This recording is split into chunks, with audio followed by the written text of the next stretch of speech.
No sé, Andrea, si tú quieres decir algo más y si no, pues yo doy la palabra a Raquel Bartolomé, que es la subdirectora del Centro de Investigación, que va a ser quien se va a encargar de presentar la primera mesa redonda. Andrea, no sé si quieres comentarnos algo. Agradecer nuevamente la participación del Instituto de la Mujer, como bien has dicho, Esther, y nada, esperando que sea muy interesante el resto del webinar. Yo me voy a tener que intentar, ir a otro congreso que tengo en paralelo en algunos momentos, pero bueno, espero que sea un éxito de verdad y que sea muy productivo todo el debate. Muchísimas gracias. Raquel. Bueno, buenos días a todas y todos. Pues es un placer, la verdad, estar aquí hoy con muchas personas muy amigas de la universidad, de nuestro Centro de Investigación en Criminología y que nos han ayudado a lo largo del tiempo a conocer y de alguna manera también transmitir un poco mejor la información sobre este problema que estamos aquí hoy tratando, ¿no? Para la mesa redonda tenemos a 3 personas que estamos encantadas de recibir, que son Vicenta Rodríguez Martín, Isabel Egea y Juana Navalón, que acepta también, las 3 aceptan mis invitaciones o nuestras invitaciones, a veces que llegan de forma intempestiva, pero siempre están dispuestas a colaborar tanto porque les gusta transmitir y contar digamos, su trabajo, como por la labor de responsabilidad social que es formar e informar sobre estas cuestiones. No vamos a hacer una presentación muy larga porque lo interesante es lo que ellas tienen que contar, pero la idea en la mesa era que pudiéramos contar tanto con alguien del ámbito académico y de la investigación, que es Vicenta Rodríguez, que viene desde la Facultad de Ciencias Sociales de Talavera, como con profesionales del ámbito de los centros de la mujer, tanto rurales como urbanos. Isabel Egea representa un poquito, ¿no? Viene del Centro de la Mujer de Albacete, del área jurídica, y representa un poquito el trabajo que se hace desde el ámbito urbano. Y Juana Navalón pertenece al área psicológica, de tratamiento de atención psicológica en el Centro de la Mujer de Tobarra, y por tanto representa un poquito la realidad, o nos contará un poco de la realidad en el ámbito rural, que a veces es realmente difícil y distinta, y no siempre es tan visible, ¿no? Las cosas que se hacen en el ámbito rural. A las 3, muchísimas gracias. Iré dando paso a cada uno, aunque yo apagaré la cámara, ¿vale? Y en primer lugar tiene la palabra Vicenta Rodríguez Martín para hablarnos un poco de prevención, de violencia en la pandemia y de necesidades. Muy bien, pues muchísimas gracias. Voy a intentar compartir pantalla, a ver si ahora puedo compartirla.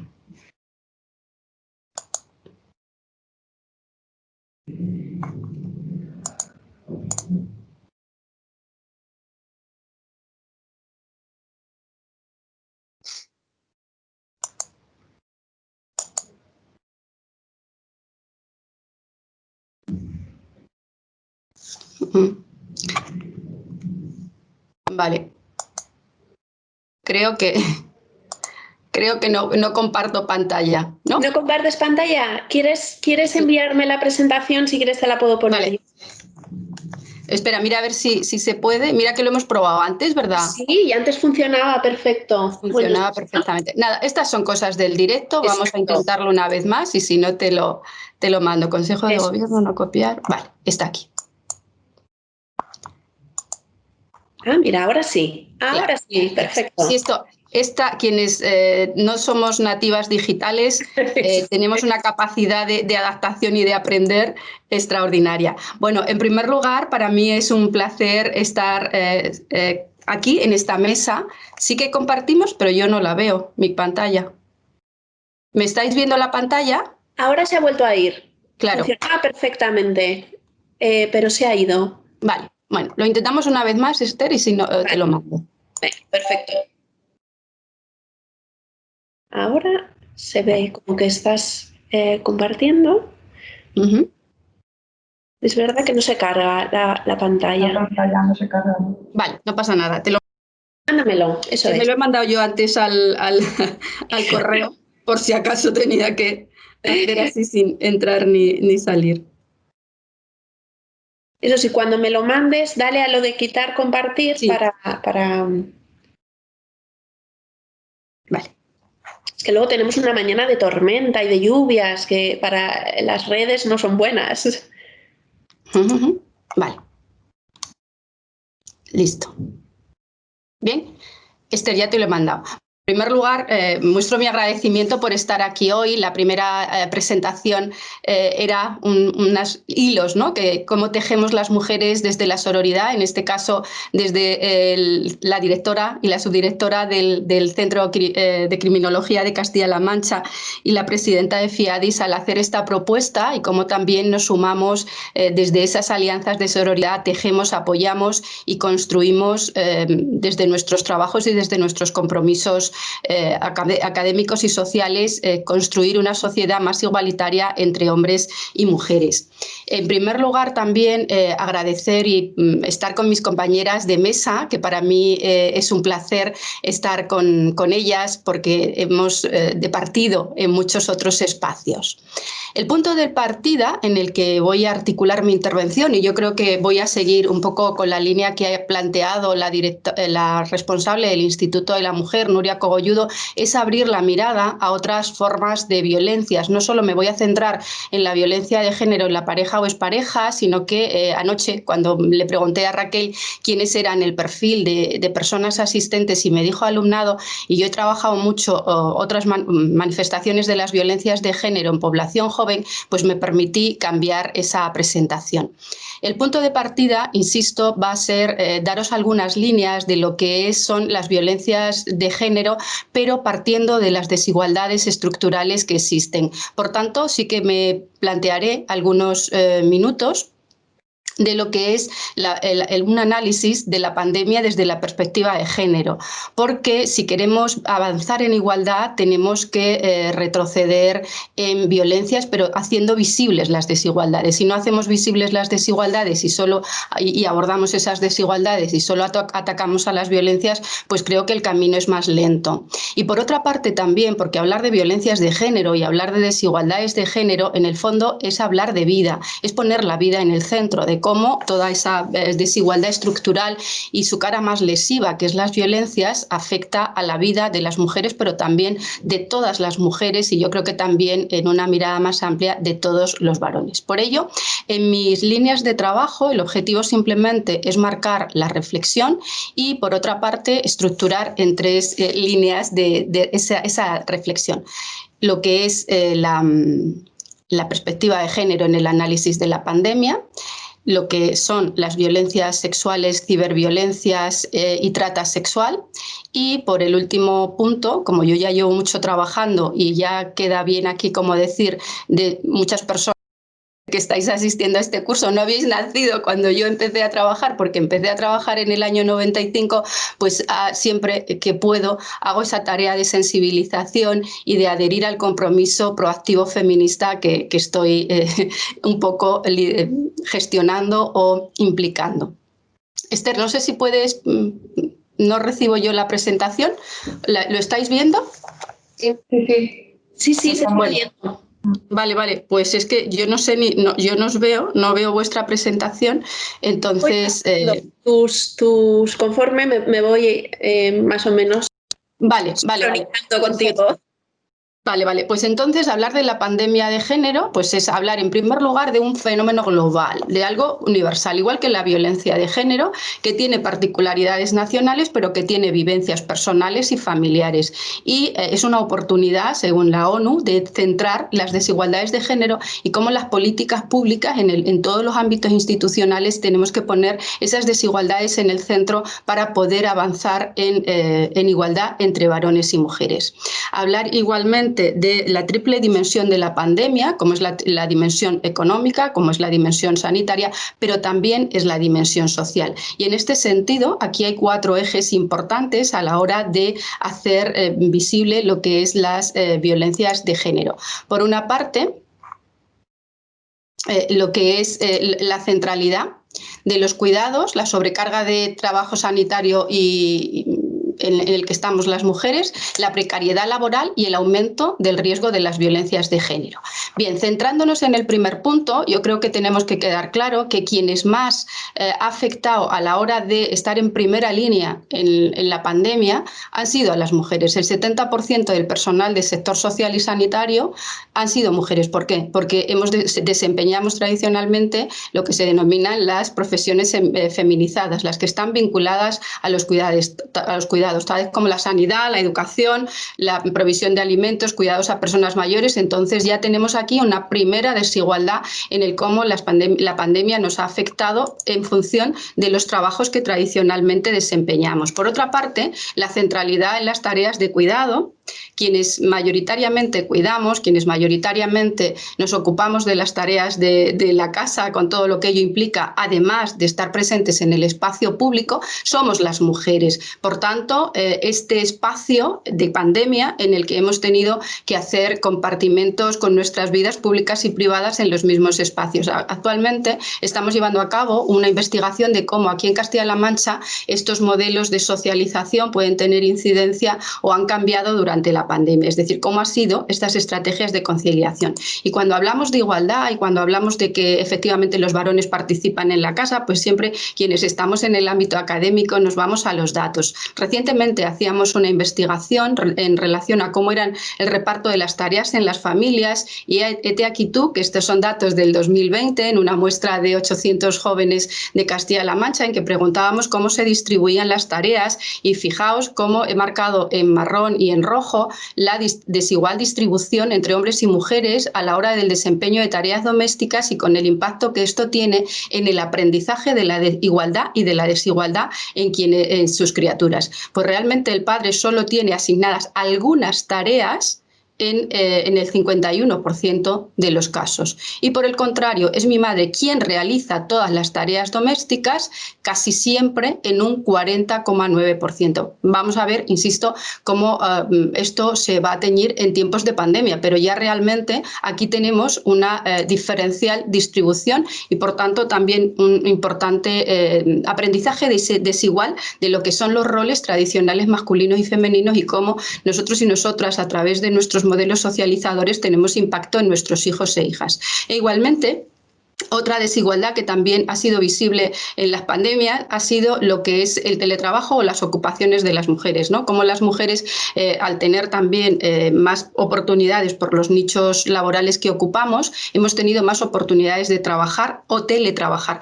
Insisto, eso también ha supuesto una sobrecarga importante y esta situación ha añadido cierta vulnerabilización a la situación de las mujeres. Todo esto son espacios estructurales que luego nos plantearemos por qué tiene sentido explicarlo a la hora de entender las violencias de género. Vuelvo a insistir, si no hacemos visible esto y solo atacamos las violencias, difícilmente podremos avanzar de paso firme en las desigualdades. Igualmente, la pobreza tiene rostro de mujer. La precariedad laboral conlleva también a que las mujeres nos empleemos mayoritariamente en ocupaciones con menor remuneración y mayor inestabilidad. Por ejemplo, todo lo que tiene vinculación con los cuidados, como han sido expulsadas del mercado laboral las mujeres dedicadas al apoyo de personas mayores, de cuidados, etcétera, etcétera. Y aquí estas fotos que parecieran exóticas porque unas son bolivianas y otras son mujeres racializadas, la imagen del centro son las colas del hambre. Es decir, como yo, por ejemplo, que soy trabajadora social, como a los servicios sociales a pedir ayuda vienen mayoritariamente mujeres. Luego, de nuevo, atravesado también por el género, está la pobreza y también las desigualdades laborales. Bueno, haciendo un poco visible todo este panorama para que entendamos luego por qué hay muchas situaciones en las que luego las mujeres pues, permanecen más tiempo en esas situaciones de violencia en las relaciones de pareja, esa inestabilidad o cómo hay muchos elementos sociales que están incidiendo a la hora de comprender y entender esa permanencia o esa vivencia de las mujeres en las relaciones de pareja y sobre todo también también cómo construimos desigualdad o cómo avanzamos en igualdad en cada uno de nuestros contextos laborales, académicos y personales. Igualmente me voy a centrar ahora en esa parte del impacto de la COVID en las violencias. De modo particular no me voy a centrar en la violencia de pareja o expareja, porque en el confinamiento, como bien decía la responsable del Instituto de la Mujer, y seguro que mis compañeras os van a hablar, pues esto ha sido encerrar a las mujeres en la jaula con su propio maltratador, y creo que eso es grave, ¿no? Entonces me voy a centrar en lo que son las violencias sexuales dentro y fuera del hogar. Estamos trabajando actualmente en todo lo que es la prevención de las violencias sexuales aquí en Castilla-La Mancha. Estamos incidiendo en cuál es la cultura de la violación, en el tema de la pornografía, de la doble moral sexual y también pues estos fenómenos de violaciones en manada y la pornificación. Bueno, deciros que durante el periodo de pandemia, ayer salían datos del Ministerio de Igualdad en que hacían referencia que la violencia sexual ha crecido dentro de los hogares, es decir, las denuncias han venido no tanto de la violencia que se ejerce en las calles, sino también en la violencia que se ejerce por gente de nuestro entorno, por gente de nuestro hogar. Tomado en su contexto y en su dimensión global, desde esta dimensión yo trabajo mucho con Iberoamérica, entonces me permite también tener una mirada global y, como insisto, desgraciadamente este fenómeno es global, que tiene manifestaciones particulares, y sí es cierto, por ejemplo, como en muchos países, en Perú, en Bolivia, con quienes estoy trabajando muy estrechamente, las violaciones hacia las niñas ha crecido extraordinariamente, y en muy pocos casos se han denunciado, muchos casos que lo que se denuncia es solo la punta del iceberg de lo que hay debajo. Además, cómo están creciendo los embarazos no deseados, embarazos productos de violaciones, y cómo en la trayectoria vital de esas mujeres, de esas niñas y también de esas criaturas que nazcan, cómo les va a afectar este fenómeno tan grave. Pero vuelvo a insistir, esto que es fuera, también veámoslo aquí dentro. La última encuesta de la macroencuesta de la violencia contra las mujeres en España nos habla de cómo se ha ido haciendo también una evolución y sobre todo una mayor visibilización de la denuncia por parte de mujeres cada vez más jóvenes. Eso lo único que está diciendo es no que el fenómeno sea nuevo, sino simplemente que el fenómeno está emergiendo. Cuando hablamos de, por ejemplo, de la pornografía, ¿no? como un espacio en el que se alfabetizan los chicos y las chicas en lo que son los comportamientos sexuales. Aquí en Castilla-La Mancha hay una investigación realizada en el 2019 por Orte, en el que nos indica que el inicio de consumo de prostitución de nuestros chicos y de nuestras chicas es antes de los entre 14 y 16 años. Además, lo consideran es el acceso al consumo de pornografía como una manera de construir las relaciones sexuales con su pareja. Nadie sabe que ve pornografía, porque por tanto es oculto y es tabú, y además el visionado de pornografía lo es en los espacios escolares, pero sobre todo en los hogares, y los padres y las madres no nos enteramos que nuestras criaturas consumen esa pornografía. Igualmente, la cultura de la violación, tenemos comportamientos de los chicos y de las chicas de normalización de la violencia, insisto, por el consumo de pornografía y también por la doble moral sexual. Y luego también otro fenómeno que es las violencias en manada y la pornificación, ¿no? Es decir, cómo la virtualidad y cómo esas agresiones se normalizan, tiene un efecto mimético para el resto de jóvenes, y yo creo que quienes estáis aquí, como sois jóvenes, pues también tenemos que trabajar y mucho sobre ello. E igualmente, otro fenómeno, otra manifestación de las violencias que ahora ha emergido y que pone de manifiesto la doble moral social, es el tema de la prostitución vinculada a la trata sexual.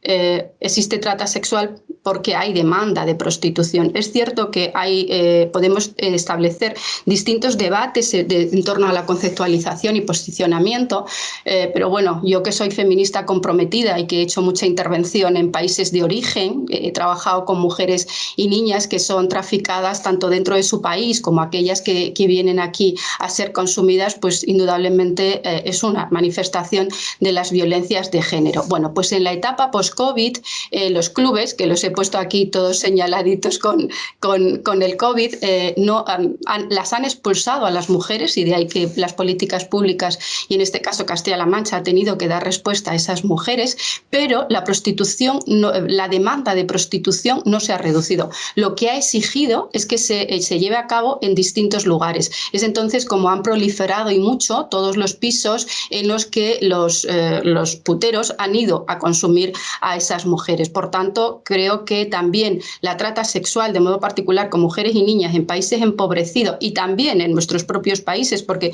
si miráis la prensa, ¿no?, también encontramos como aquí también existe trata de mujeres para consumo de prostitución en España, pues es una emergencia a la que tenemos que dar respuesta. Igualmente, en esta otra investigación que estamos llevando a cabo, que hicimos para Castilla, para la Fundación y para la Consejería de Desarrollo Sostenible, preguntábamos cuál era la conceptualización y el posicionamiento de los jóvenes ante la prostitución. Lo consideraban un trabajo mayoritariamente, pero también consideraban que la existencia de la prostitución se vinculaba a la existencia de la trata sexual. Entonces, ese doble discurso, unido a que efectivamente es un trabajo, pero no para mí, ni siquiera para las mujeres de mi familia, sino para aquellas mujeres racializadas y además que esté escondida, que no esté pública en la calle, nos lleva a plantearnos también que tenemos que trabajar y mucho con la sensibilización de esta modalidad, insisto, esta manifestación de violencias de género. Y por último, en estas manifestaciones de violencia, no quería dejar de traer aquí a la mesa lo que es la ciberviolencia ejercida contra las mujeres y las niñas a través de las redes. Creo que las pantallas han venido para quedarse, que efectivamente tienen cuestiones muy positivas, y es el hecho de que estemos aquí, pero vamos a banalizar todo lo que es y la romantización de la prostitución virtual a través de muchas páginas web, y cómo a través de la hipersexualización, y está creciendo, insisto, esta forma de violencia que no es baladí y en el que chicos y chicas jóvenes, de modo particular chicas, estáis ahí metidas o están ahí metidas de lleno, yo creo que con bastante desconocimiento. Bueno, pues tenemos que trabajar algunas recomendaciones para centrar en la era post-COVID la intervención en las violencias de género. Necesariamente tenemos que poner en el centro a las mujeres, tenemos que las mujeres participar en todo lo que son los procesos de liderazgo y de toma de decisiones para hacer visibles todas estas realidades desiguales y sobre todo también para llevar a cabo estrategias de prevención de violencia. Expuesta a esta situación, yo ya que llevo desde el año 95 trabajando, y ciertamente sí que hemos ido avanzando, pero también al hablar de comportamientos proactivos y hablar de este feminismo, de qué puedo hacer yo ante estas realidades, pues me resulta grato que en esta época de pandemia un grupo de docentes y antiguos y antiguas estudiantes hemos creado una asociación que se llama En Equilibrio Verde y Violeta, en el que estamos empezando a trabajar orientándonos a prevenir la trata, a prevenir la violencia, pero ahora, dada la situación... Sí, ya termino inmediatamente. Trabajar la subsistencia alimentaria. Entonces, a través de la investigación, a través de la formación, pero también a través de la intervención. Y ya para finalizar, un poco como sois jóvenes quienes me escucháis, traigo aquí una frase de una alumna que un día en la asignatura que imparto me devolvía de: me sé la teoría, pero no sé aplicarlo a la práctica. Hablar de desigualdad, hablar de violencias de género, no lo tenemos que ver ajeno a nuestras realidades. Y yo os planteo que si la igualdad y la desigualdad nos afecta, nos atraviesa, quienes estamos en este ámbito, nuestro objeto de conocimiento, a la vez somos sujeto cognoscente, e insisto que las desigualdades, preguntaros si nos afectan las violencias, a veces las más visibles no, pero sí las microviolencias y los micromachismos. Entonces, hablar de violencias, hablar de desigualdad es hablar de vida, y por tanto, desde donde construimos la vida, desde vivimos la que podemos, la que queremos o sabemos. Realmente, deconstruyendo el género, nos centraríamos en vivir la vida que decidimos. Y hasta aquí mi...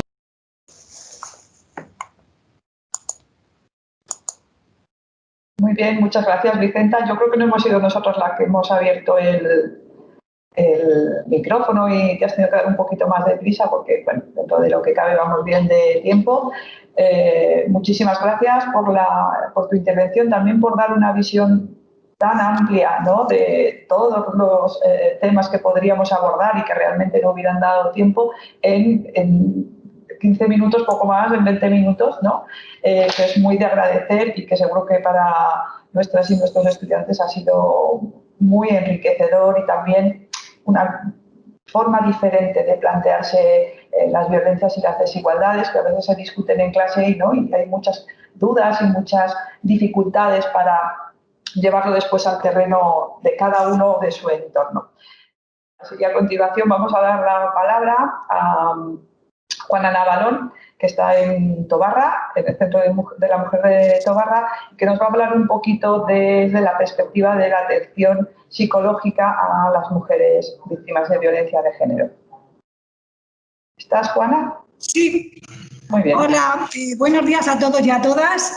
En primer lugar, también quería yo dar las gracias a Raquel Bartolomé pues, por invitarme a participar en estas jornadas, un poco para exponer cuáles han sido y son las necesidades que hemos tenido los profesionales y las profesionales de los servicios que ofrecemos atención a la mujer y también lo que pensamos acerca de cuáles han sido y son las necesidades que tienen las mujeres a las que atendemos. Es un placer compartir esta mesa con profesionales tan expertas como Isabel Egea o Vicenta. Bueno, yo en un principio quiero hacer como una recapitulación y cuando me puse a prepararme esta ponencia empecé a pensar que llevábamos ya 8 meses de situación muy difícil. Esta pandemia es una gran convulsión emocional para todas las personas. Han pasado 8 meses, ahora creo que hay otras cosas que sí que se pueden controlar, como que intentemos usar mascarilla para no contagiarnos, pero todavía queda mucho por recorrer. También estoy muy de acuerdo con ellas en que esta pandemia es un retroceso un poco a todos los derechos de la mujer. Pero bueno, para empezar voy a intentar compartir pantalla.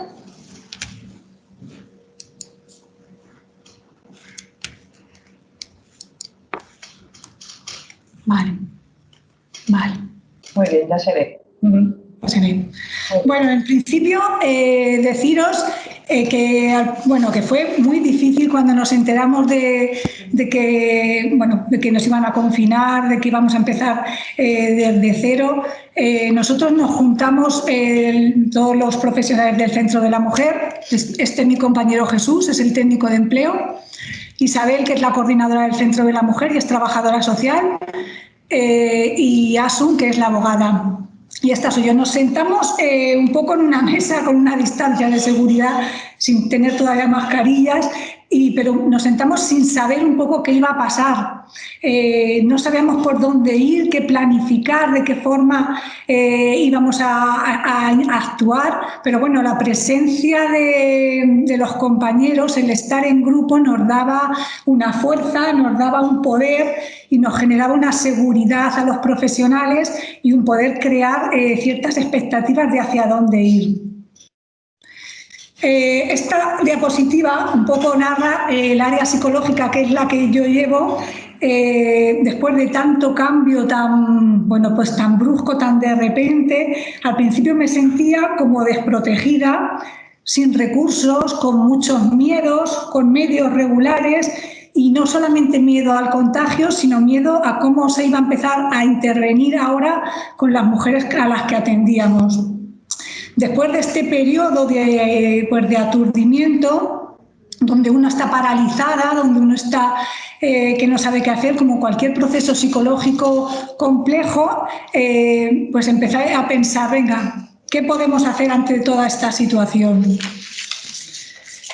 Protegernos, por supuesto, protegernos contra el virus, pero yo como trabajadora de un Centro de la Mujer, como profesional, pero sobre todo como una persona implicada en esta lucha contra la violencia de género, que más que una profesión es una filosofía de vida, me puse a pensar qué podríamos hacer para que en realidad las mujeres con las que intervenimos nos sintieran cerca, nos sintieran como que el recurso no se ha ido. Entonces a lo que me dediqué un poco es a recopilar emails, teléfonos, WhatsApp de estas mujeres para contactar con ellas y informarles de que íbamos a utilizar otra nueva forma de intervención distinta hasta la actual. Yo es verdad que nunca había utilizado estas plataformas de tecnología, de Teams, que estamos ahora, Google, Zoom.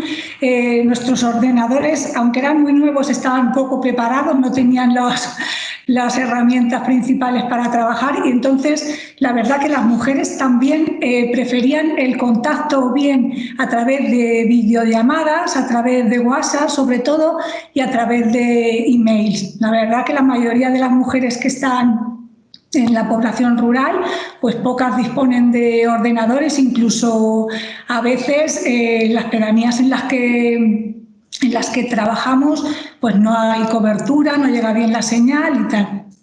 Entonces, bueno, todo esto para los profesionales ha sido también un aprendizaje. A ver, me puse en contacto, me puse en contacto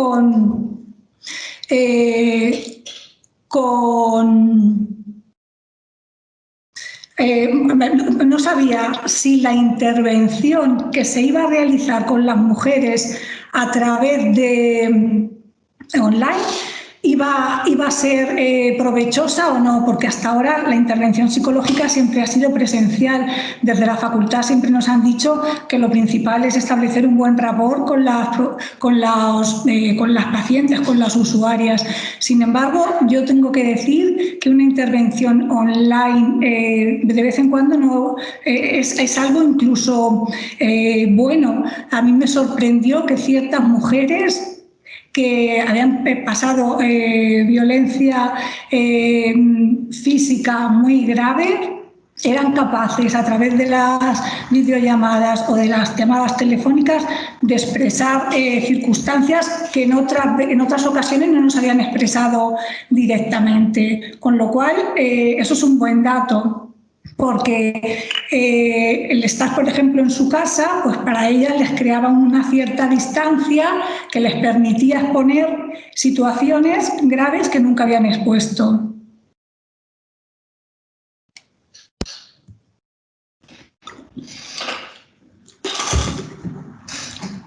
Bueno, un poco lo que yo hice con mi área, y supongo que casi la mayoría de los profesionales del resto de los centros de la mujer, yo intenté estar en contacto con otros profesionales expertos, por ejemplo, en psicología online, expertos, por ejemplo, en cómo solucionar el problema de despedirse de una persona querida en estas situaciones de COVID, porque a la larga y a la corta nosotros hemos tenido que también prestarles este servicio a las mujeres con las que hemos intervenido y con las que estábamos interviniendo. Me puse en contacto con el Consejo General de la Psicología, pues para ver qué documentos ofrecían acerca de la violencia de género, acerca del COVID.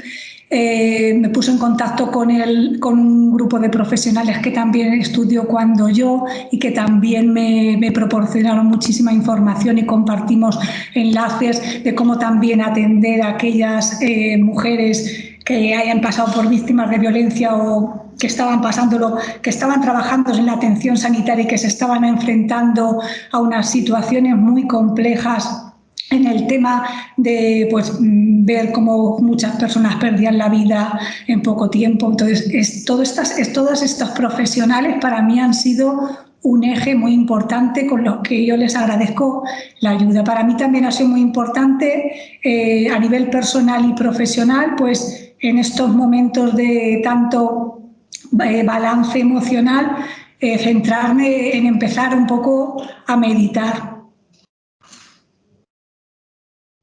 Bueno, desde el Centro de la Mujer, lo que sobre todo se empezó a intentar elaborar documentos para cómo llevar lo mejor posible el confinamiento. tanto para la población general como específicamente la población que más nos preocupaba eran las mujeres víctimas de violencia de género, que sabíamos que sí o sí no iban a romper con su relación de maltrato. Entonces intentamos elaborar un decálogo de cuáles podían ser las medidas para poder evitar situaciones de peligro con maltratadores, es decir, aquellas mujeres que no iban a abandonar el hogar, de qué manera intentar que no se llegara a situaciones de peligro extremo, y si en caso se llegara, intentar dar información de dónde acudir. Bueno, estas son algunas de ellas.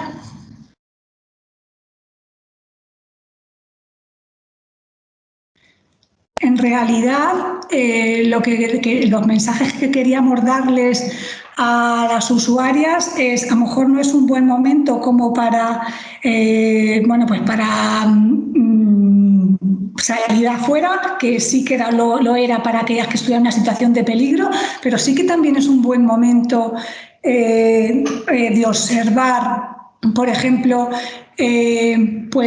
cuál es el comportamiento que tiene tu pareja contigo en esos momentos. Es un buen momento de ver qué actitudes, cómo se comporta contigo, y al final es un poco el decirle, bueno, dentro de la situación que tú tenías, ¿qué puedes hacer tú para intentar evitar situaciones peligrosas?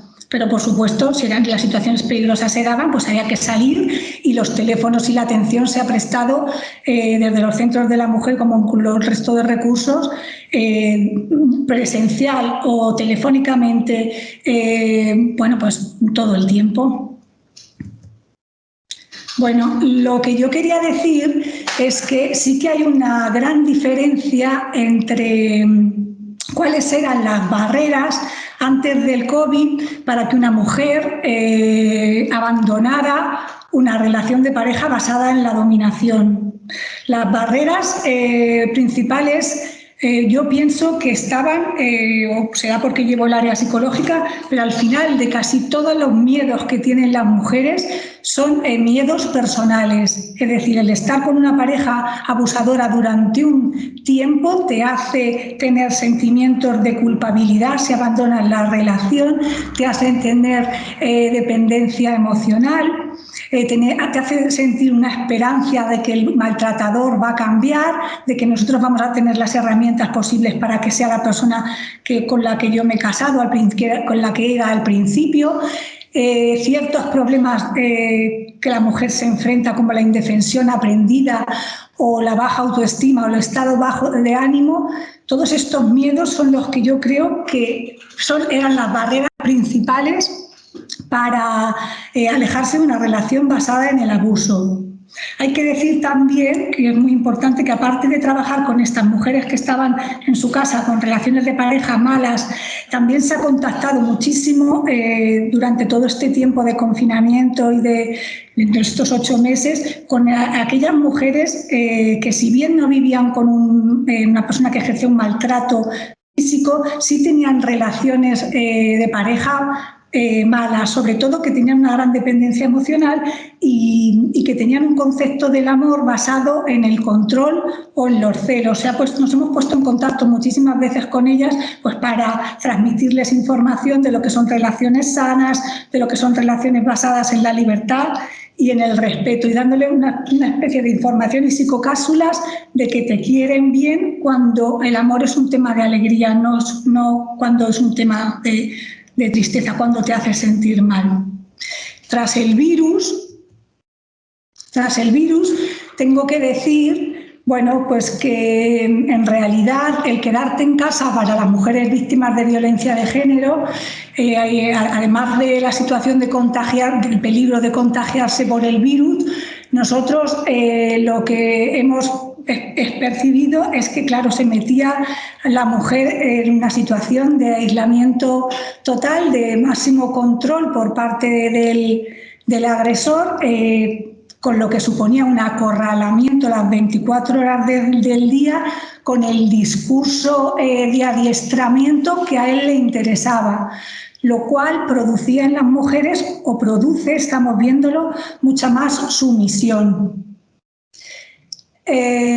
Personalmente pienso que en realidad lo que estamos observando es que las necesidades de estas mujeres están menos expuestas ahora.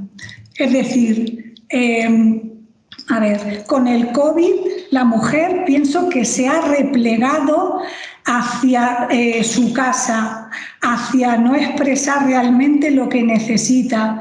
Pienso que las necesidades, de ser unas necesidades que en la pirámide de Maslow ya estaban unas necesidades de autorrealización, de un proyecto personal, de buscar salida, de alejarse del maltratador, volvemos otra vez con esta situación de confinamiento y del COVID a que, bueno, pues las mujeres a veces prefieren estar, en muchas ocasiones prefieren estar en lo malo conocido, un poco con lo que ellas piensan que se pueden desenvolver y no salir a la realidad porque piensan que va a ser todavía más difícil. Entonces, esto es un peligro, esto es un retroceso.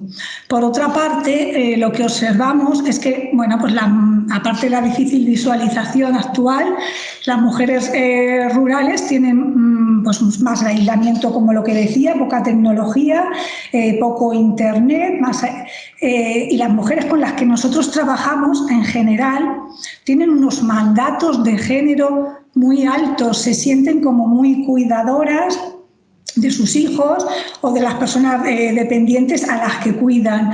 Muchas veces estas mujeres no tienen proyectos personales de desarrollo ni de formación. Y ahora mismo no nos lo demandan. Ahora mismo lo que más demandan, y como decía Isabel Egea, era un poco pues que desde nuestros servicios, sabiendo cuáles son las necesidades, que son sobre todo necesidades económicas, necesidades sociales, ¿qué podíamos nosotros ofrecer? Una intermediación simplemente entre las necesidades que ellas demandan y los recursos que nosotros podemos ofrecer de atención en recursos sociales, de empleo, seguridad social, etcétera. Bueno, aparte de estas mujeres que os digo que no tienen formación, sí que es verdad que efectivamente hay mujeres, sobre todo mujeres jóvenes, con mucha formación, incluso universitarias.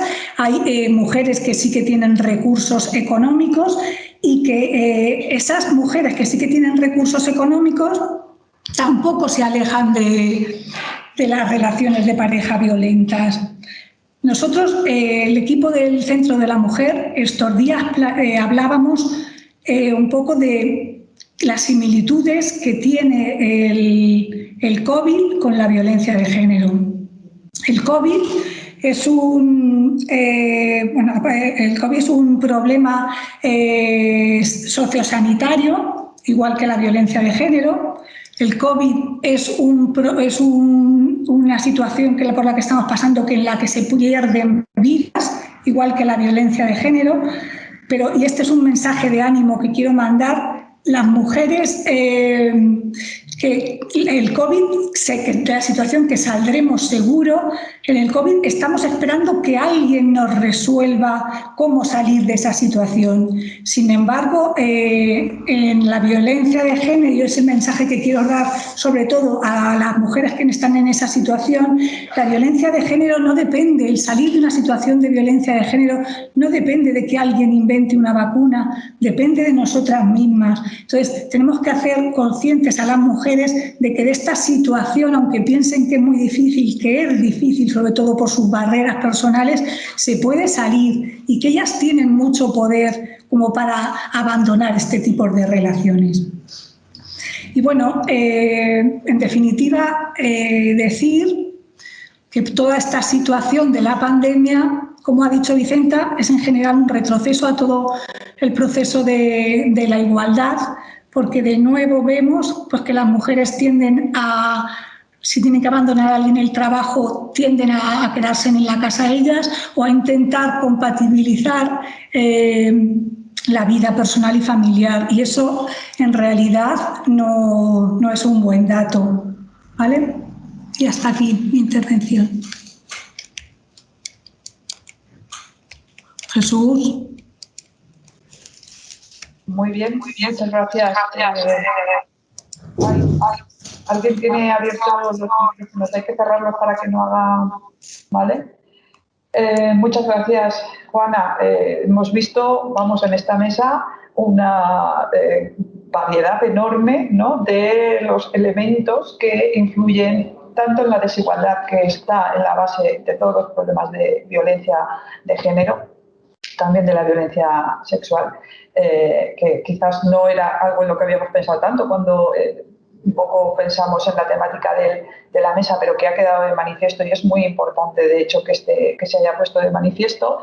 Y hemos visto tanto estudios y análisis desde la investigación sobre esas desigualdades, cómo se va socializando y cómo las mujeres también participamos en esa socialización, como las necesidades en el ámbito no solo jurídico, sino de atención, en el caso de Isabel, y ahora también un poco las necesidades de las mujeres y las dificultades también para los propios profesionales al hacer frente a esta situación que ha supuesto la COVID, ¿no?, para todos, que me recordaba también la capacidad que han tenido profesionales de distintos ámbitos para adaptarse y tratar de resolver esta situación y prestar una ayuda que realmente sea útil, ¿no?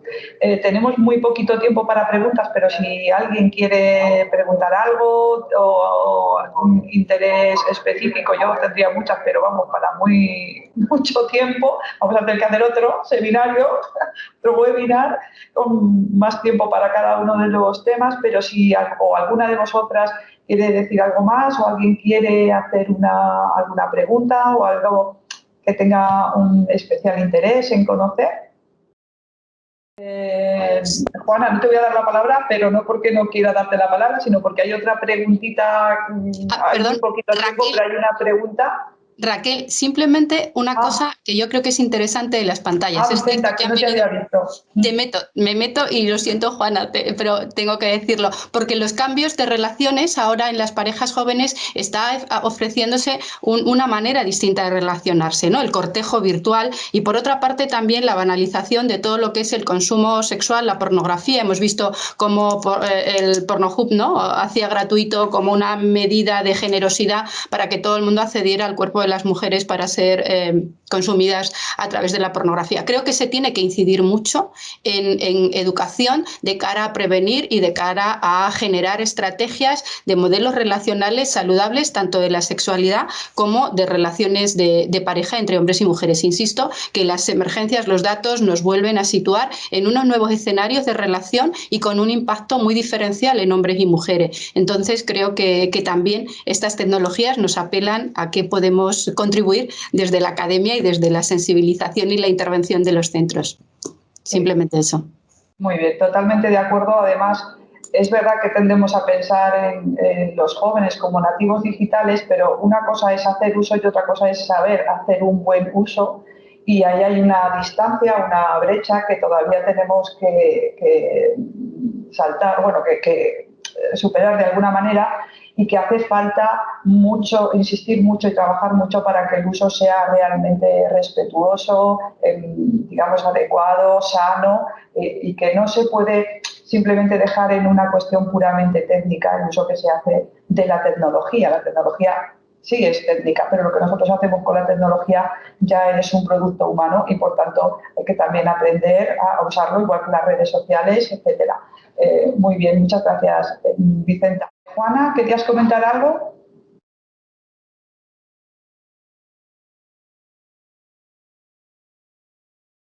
Tienes que... El micrófono, Juana. Perdón. Creo que he visto una pregunta para mí. ¿Cuál era? Hay una pregunta para ti de Amelia, que le he dicho que a lo mejor no daba tiempo, que es una antigua alumna de criminología, sobre la evidencia o datos que te llevan a decir que se han retraído las mujeres. La evidencia o datos, pues mira, ayer, por ejemplo, estuvimos en era una opinión personal de lo que yo he visto, sobre todo en las mujeres que estaba atendiendo y que ahora mismo tienen una situación de violencia más o menos moderada, grave. cuando nos hemos intentado poner en contacto con ellas, las necesidades que nos pedían se han quedado un poco en segundo lugar. Y ayer, por ejemplo, tuvimos una reunión con la Guardia Civil y nos lo decía también. Que de enero hasta marzo había muchísimas mujeres que habían puesto denuncia y que, sin embargo, a partir de marzo lo que ellos habían observado es que las denuncias habían bajado. Entonces, yo en mi centro, a pesar de que ofrecemos la atención personal con consulta, o sea, con una cita previa, a pesar de que tenemos el teléfono, el WhatsApp, no sé, todo, hemos visto que ha descendido en cuanto al número de consultas por parte de estas mujeres. Eso es lo que me ha llevado a pensar que hay que se han intentado aislar más, tener en cuenta que en las situaciones de las zonas rurales, y en las urbanas también, pero por el estar conviviendo con una persona en una casa todo el tiempo, el saber, por ejemplo, que él se ha contagiado del virus y viene a la casa, o que tiene o ha perdido el trabajo, todas estas circunstancias sociales les están haciendo que las mujeres piensen que son el COVID, que son los factores sociales los que hacen que su pareja esté tomando esas medidas malas hacia ellas. De alguna manera, esto está ocultando la realidad, es decir, las mujeres víctimas de violencia se están creyendo los mensajes que les están proporcionando ellos. Es decir, son las circunstancias sociales las que hacen que mi pareja se comporte mal conmigo, porque en realidad hay motivos sociales ahora. Muy bien, muchas gracias. Vicenta, no te oímos. Un poco en relación a lo que apuntaba Juana, en otra investigación que hemos hecho, o una parte de otra investigación, preguntábamos cómo es la conceptualización de las violencias de género en la percepción por parte de jóvenes y adolescentes de Castilla-La Mancha. Hacíamos una comparativa de qué había pasado en el 2010 y qué había pasado en el 2019. Y hay dos ítems que me llamaron poderosamente la atención. Por una parte, la justificación de las violencias de género atendiendo a razones individuales del sujeto, bien porque ha bebido, porque ha drogado, etcétera, etcétera. Esto supone un retroceso real, y cómo los discursos neoliberales y de la ultraderecha están calando y están minimizando, están devaluando el origen estructural del problema y lo están posicionando en cuestiones individuales. Y otro, que va en la misma sintonía y que nos pone de manifiesto cómo tenemos que seguir trabajando y por dónde tienen que ir nuestras líneas de acción preventiva y educativa, es la consideración de que la violencia de género es la sufrida tanto por hombres como mujeres. Volvemos otra vez